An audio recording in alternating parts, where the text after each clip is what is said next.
Hey Fox, hello and welcome to this YouTube channel. In this video, I'm gonna teach you how to fix high disk usage or 100% CPU usage in your Windows R computer. So without any further ado, let's get started. The very first step that you need to do is at the start icon, please do a right click, scroll up and then go with Device Manager.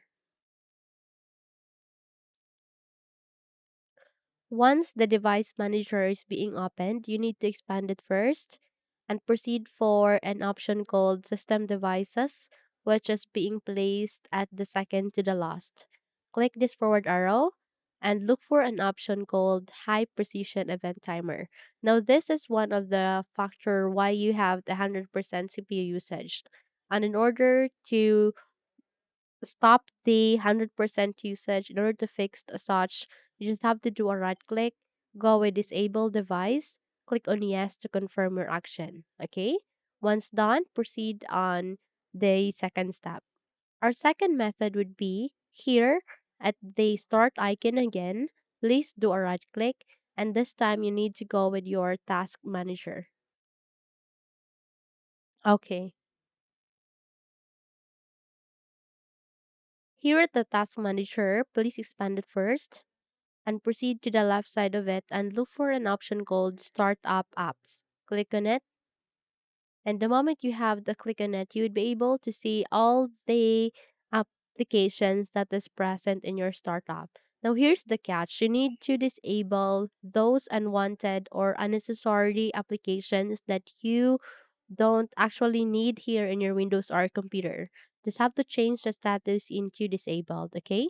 So let's say for example, you want to disable this application, do a right click and go with disable, okay?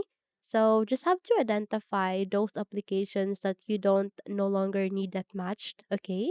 Don't put a heavy load in your startup because I mean, that's one of the reason why you faced 100% CPU usage in your Windows R computer, okay? So don't put a heavy burden in your Windows R computer.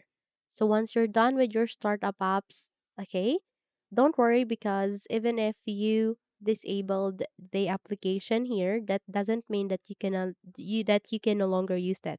You can still use it. It's just that it will not running in your startup apps anymore. Okay, so that's it. Simply close this window and you're good to go. You just have to restart your computer and there you have it.